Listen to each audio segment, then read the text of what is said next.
Kita memulai pola penanganan korupsi itu dengan merubah mindset dari aspek-aspek yang bersifat pemborosan anggaran menjadi belanja-belanja yang efektif. Saudara, sekarang saya sudah bersama dengan Gubernur Jawa Barat, Kang Deddy Mulyadi. Ya. Benar ya sekarang? Iya, baik. Kang, sambil jalan boleh. Ini kan salah satu pembahasan hari ini atau materi akan ada dari Komisi Pemberantasan Korupsi jam 7 malam. Kapolri, betul. Kemudian Komisi Pemberantasan Korupsi.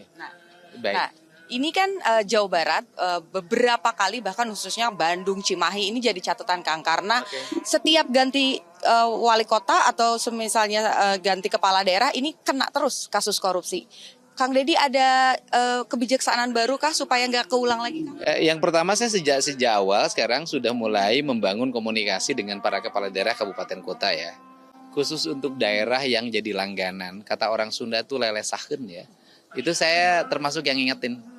Misalnya Bupati Cianjur, Bupati Bandung Barat, kemudian Bupati Karawang, kemudian Bupati Bekasi, Kota Bekasi, dan Bupati Bogor. Ngingetin bahwa peristiwa itu jangan terjadi lagi. Untuk itu mungkin nanti dari awal kita akan segera membuat fakta integritas.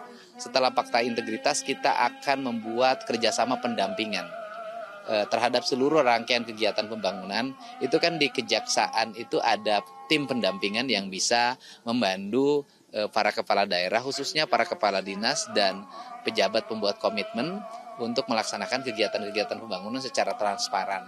Dan sebenarnya apa yang saya sampaikan selama ini melalui media sosial itu kan sebenarnya bagian dari membangun transparansi agar publik punya kepercayaan yang tinggi dengan melakukan pola perubahan. Tetapi harus diingat juga bahwa proses korupsi itu jangan hanya dipahami oleh hilangnya uang negara atau kurangnya volume pekerjaan. Tetapi juga korupsi itu kan bisa menjadi akal-akalan administratif. Saya memberikan contoh misalnya pembangunan jalan kurang volume pekerjaannya misalnya dari 100 km itu kurang volume 5%. Barangnya masih ada, masih dinikmati oleh warga.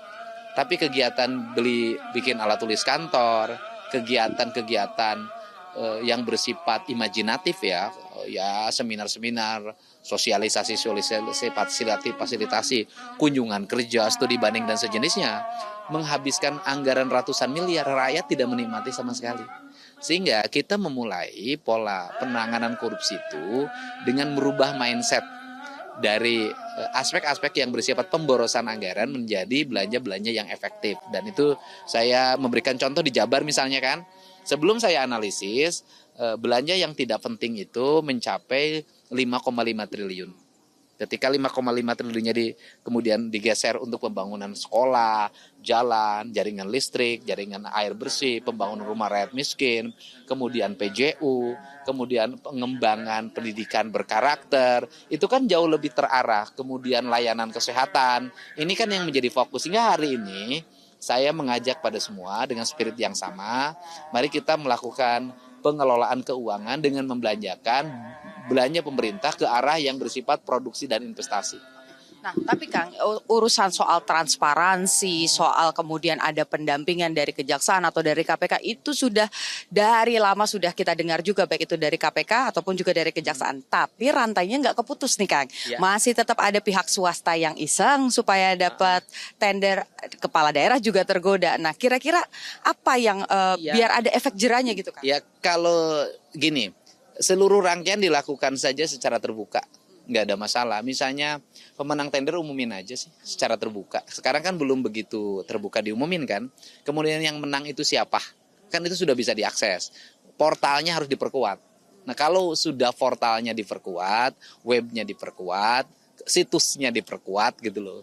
Maka orang bisa mengakses secara terbuka. Bila perlu diumumin aja di berbagai titik. Seperti kayak anggaran saya sekarang. Kan bisa tuh pada akhirnya. Oke, jadi harapannya nanti pembahasannya kira-kira yang ada pesan khusus yang akan disampaikan ke KPK untuk Jawa Barat? Ya mudah-mudahan Jawa Barat ke depan menjadi daerah yang mendapat arah kemudian menuju tujuan yang utama dan KPK menjadi mitra untuk membangun pemerintahan yang lebih baik. Oke, baik. Terima kasih Kang Demo untuk waktunya. Jadi tadi saudara, KPK akan mengisi kelas di retret hari kelima ini bersama juga ada dengan Kapolri, kemudian juga ada dari Kejaksaan, utamanya terkait dengan kepastian hukum. Dan kalau khusus soal KPK tentu saja diharapkan para kepala daerah yang rawan sekali menjadi pelaku tindak pidana korupsi ataupun juga suap, ini tidak lagi melakukan hal-hal tercela itu dan juga anggaran-anggaran yang sudah dikeluarkan ini bisa betul-betul dinikmati oleh masyarakat. Ini Putu Trisnanda, Yanuar Ruslim, Kompas TV, Magelang, Jawa Tengah.